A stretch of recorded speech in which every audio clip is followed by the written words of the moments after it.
wish I could say I was surprised, but I feel like every week, when this team, every week, this team, since ACC conference play, when they're down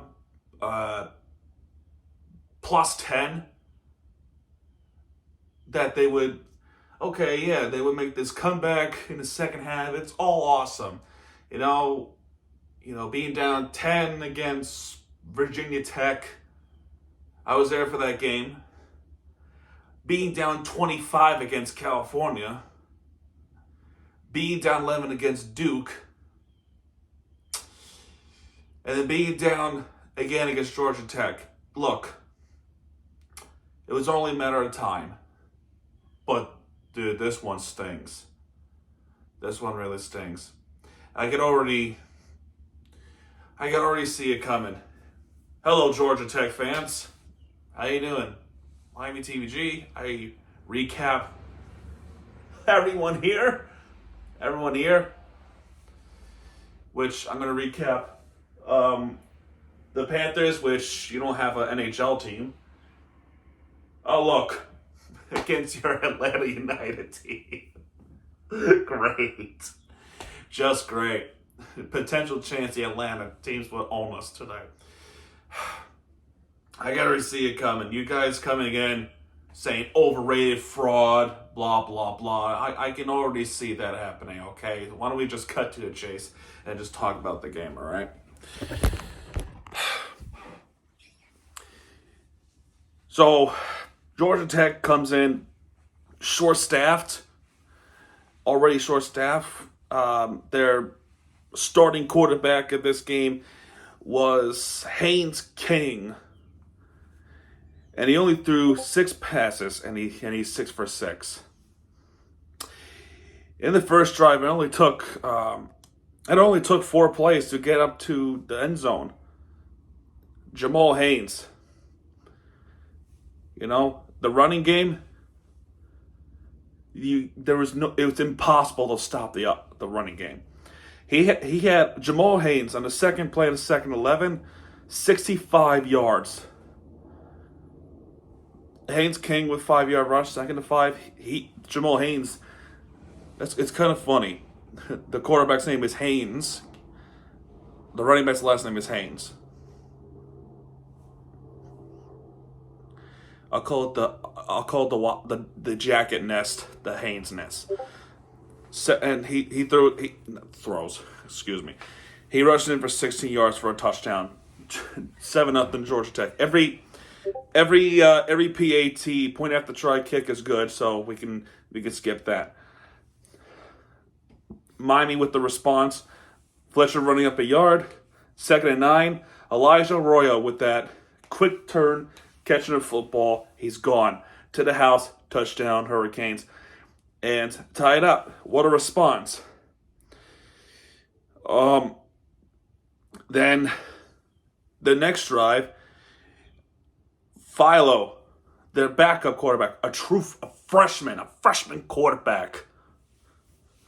He's more of a passer game. He's more of a passing in this game because I think they said Haynes King's hurt his shoulder, so he's not going to throw much. But this is a 3-and-out. The Hurricanes' next drive was a field goal drive. I would love to get 7 points out of it. Sam Brown caught a 14-yard pass. 2nd and 6. Next after that, Restrepo.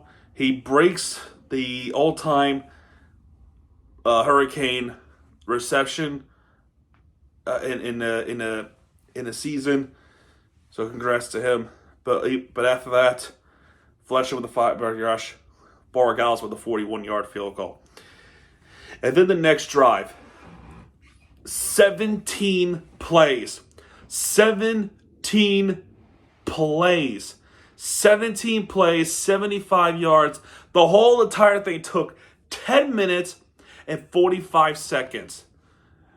And most are run games, okay? Most of them are running games. They're all rush plays. Miami, and for some reason, the Hurricanes defense could not stop them. I should point out that Jamal Haynes got hurt in their second drive. He would not come back for the rest of the game. So it was up to Haynes King with some rush. Oh, but he also passed to Jackson Haas. Great. But you got Malik Rutherford, Eric Singleton, and that's all it is. Haynes Canes is running the football. Philo is throwing the football. And eventually, Haynes Canes, of course, he gets a touchdown pass to make it 14-10 Georgia Tech. Our next drive results in the punt. Martinez goes over for 9, 2nd and 1. Martinez goes over for 3 yards. 1st and 10, Cam Ward passes incomplete, intended for a triple, but there will be a penalty on Georgia Tech for a hold, which would give us 10 yards. And we couldn't get further up into Georgia Tech, so that would result in nothing. Georgia Tech now. Georgia Tech with this drive. Oh, actually, I'm not sure if it was this. I'm not sure if it was this drive or the upcoming drive. But you want to talk about the fact that people kept saying Hurricanes always benefits off the referees. They always get this, and that, and this, and that. But yet, no problem not calling this a hold or a pass interference. This was a blatant pass interference. Look, right in front of you. Look. Blatant obvious. He was held. They didn't call it. And I'm so tired. I am so tired of people saying the refs saved us from this game and that game and this game and that game. I told everyone, week in, week out. They never helped us. Never. I don't care what you say. Bro, never helped us. I don't care how you look at it. Everybody in the world wants to see Miami lose, even the referees. The issue with that is our offense was good. The offense, Cam Ward, is always that magic that binds it together. Just not this game. You know why? A, Georgia Tech had a plan. And B, our defense could not do a darn thing. And neither did our offense, neither. But anyway, Georgia Tech with the 3 and out. There were also a few moments where it was hard hitting. And a couple of times where Miami was in danger of getting called targeting. But no targeting happened. There was no targeting. And I still, to this say, no targeting. I'll talk about that when the recap goes on. In this drive, 11 plays. Martinez goes up for 4 yards. Cam Ward goes up for 7 for himself. That's good for the first. Cam Ward goes up for 7 yards to Isaiah Horton. 2nd and 3. Martinez goes up for 8 yards. We go deeper into Georgia Tech territory. Martinez goes up for 5 yards rather. Incomplete. 3rd and 5. Pass to Horton for 6 yards. Cam Ward passing to Arroyo, losing a yard. So Georgia Tech's defense there. Cam Ward, 6-yard rush. 3rd and 5. Passes complete to Horton. I understand. I like the aggressiveness from Cristobal. But I feel like this is I feel like this is this is the moment right here. I would have preferred to kick the field goal, but they elected to go for it. Cam Ward was under pressure, and the ball was incomplete. Next possession, 3 and out. Our next drive, it might have been this drive. I forgot what drive it was, but you get what I'm talking about, right? Where Arroyo was held. He was held for a long time, like I just showed you. We punted this one, and halftime he would be 14-10. This drive, Martinez running the football the entire drive. He was running the football the whole time.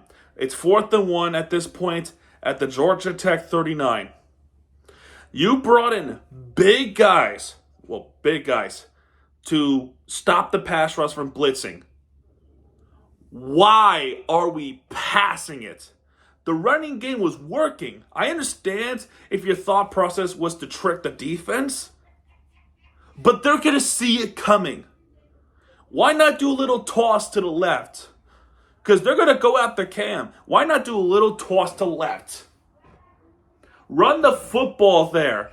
And they didn't. And they didn't. Instead, Cam Ward got under pressure. Which we knew he was going to be pressured. And the ball is incomplete.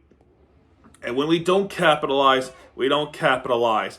Because Georgia Tech's next drive, the running game comes and bite us in the rear end again.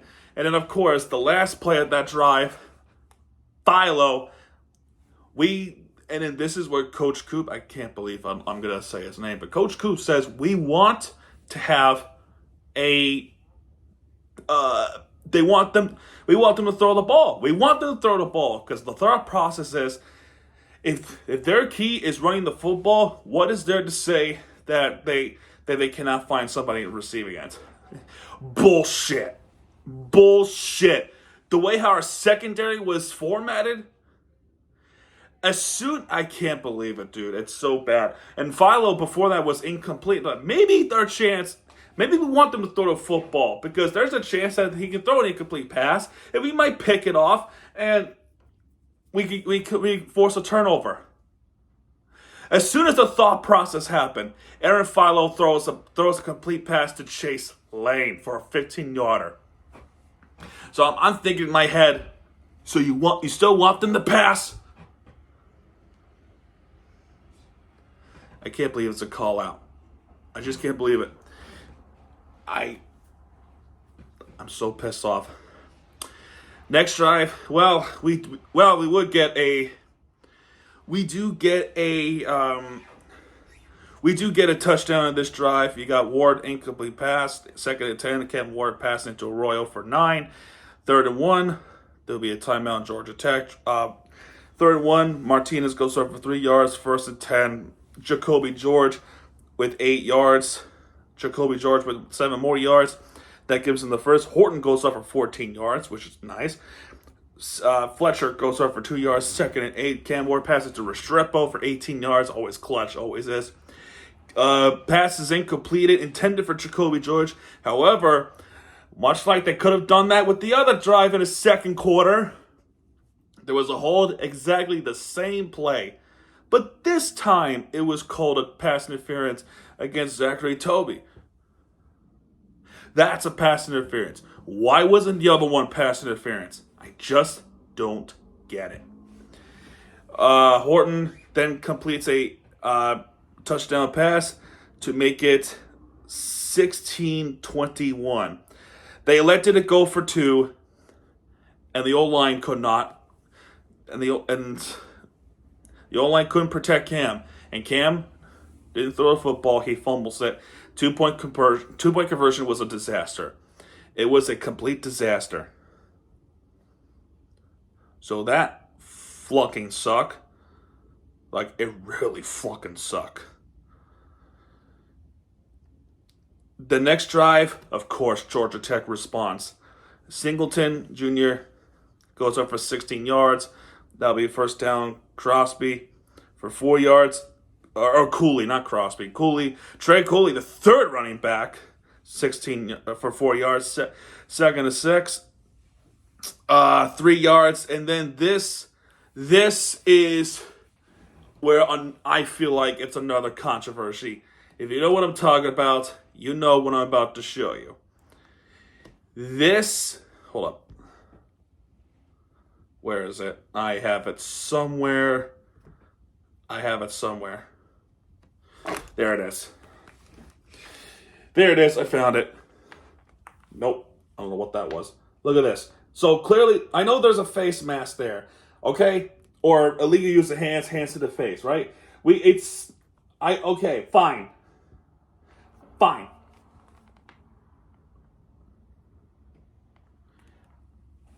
How the fuck is that targeting? If you're calling that targeting, then let's play flag football. Because that is not targeting. That is a clean hit. And everybody else does this. Literally, everybody else would do the same thing. They would. It also doesn't help, not blaming this, because it's our fault. Our defense failed. It's also bad enough that the field is horrible. Everybody on both sides, whether it's Georgia Tech or Miami, even though people saying that we're faking injuries, whoever says we're faking injuries is. So, are we warranted to say Georgia Tech's faking injuries? Are we warranted?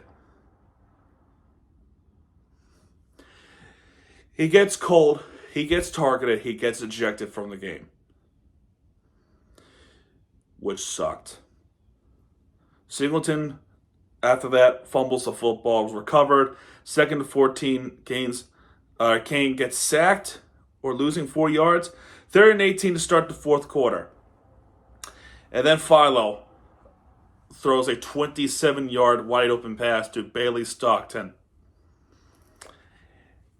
Needless to say, they would score a touchdown off Haynes Canes running the football, passing it to Trey Cooley. And it's now a 28-16 game. Promising start at the fourth quarter drive for Cam Ward, passing it to Jacoby George for 23 yards, passing it again to Jacoby George for another 22 yards.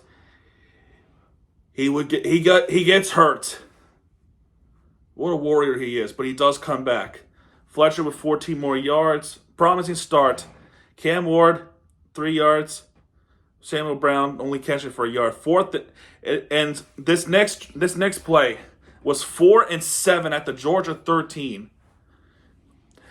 The guy was wide open. Touchdown pass. But that got called back because of a holding call. But the refs helped Miami. Shut the fuck up. At this point, shut up. 4th and 16, Cam Ward gets sacked. You motherfuckers. It's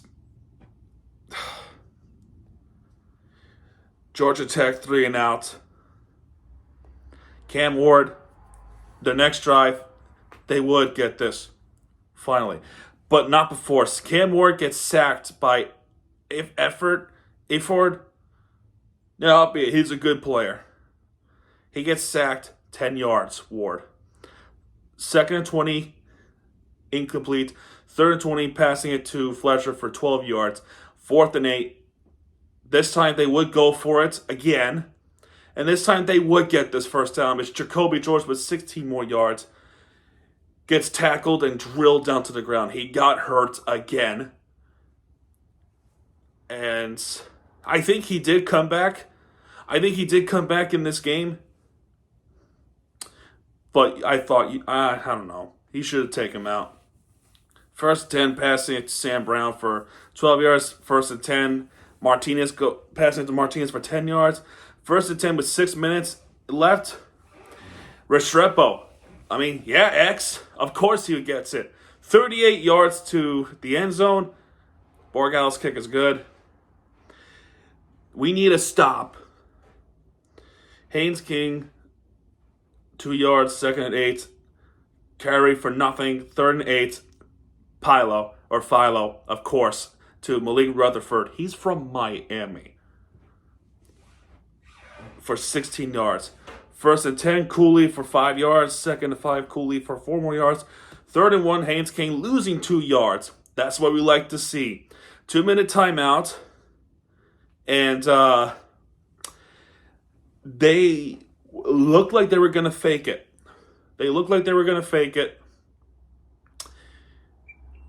Mario calls a timeout, and they punt it so that our timeout's wasted.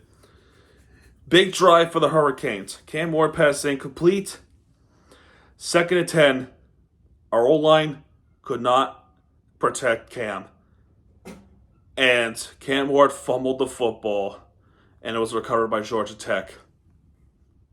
Jordan Van Den Berg. He fumbled the football and gave it up to Georgia Tech. It's a common theme every freaking year. You had Chaney fumbling the football, which they still, to this day, should have taken a knee. And Cam Ward, our Heisman candidate, fumbled the football against Georgia Tech. How fucking fitting is this? They get this 1st down, and Georgia Tech says, hey, Miami, this is how you take the knee, right here. And then they win this game, beating a top 4 team in the nation since, I think they said Virginia Tech.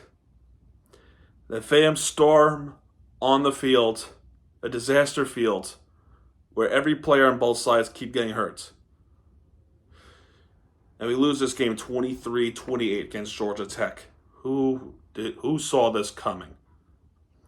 I, for one, am going to say this. First off, the fact that we keep falling behind in the first half, especially against ACC opponents, week after week after week. Let's think about this. Virginia Tech, like I said, down 10 points. Make this comeback. Yay. But California, down 25. If they were going to play like this each and every week, this right here was going to happen. And unfortunately, our worst fears happen. When we look at not the box score, when we look at the team stats, 3rd down efficiencies for the Hurricanes, right? 3 and 10. 1 and 4 in 4th down. Georgia Tech is 9 for 14 in 3rd down efficiencies. Passing game is 348 for the Canes. Only 88 the entire game for the Canes.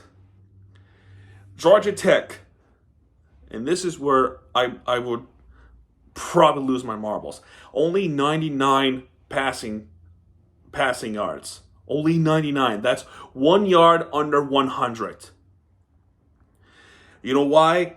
Because 271 rushing yards came from nearly an entire Georgia Tech team. Their entire offense. You want to know the worst part? We saw that coming. We saw the running game happen, and the Hurricanes defense still cannot stop them. Unacceptable. We had 1 turnover, and that was that fumble from Cam Ward at the end that lost us the game. I'm not going to blame the field because it's foolish. I'm not going to blame the refs because that's also foolish, unlike most people in the country that want to see Miami lose. Our fault? Yeah, of course it's our fault. Defense could not stop the running game. Our offense was being smothered by Georgia Tech's defense, especially at that last play. Can't find anybody open. Undefeated no more. I'm going to leave it right there. Wow, what a disaster week for Miami sports. What a disaster week. It starts off with the Dolphins freaking Miami Heat keep losing. And then I don't know, man. Georgia Tech, GG. I know you're going to rip me in the comments. I know it. If not, it probably already happens, but I could already see it. 2 straight years where a ranked Miami team, this one stings. This one probably stings more because we're top 4 going up to Atlanta and only 3 games left. Our undefeated season is no more. Fucking Christ, man. They're 6-4. Georgia Tech's 6-4.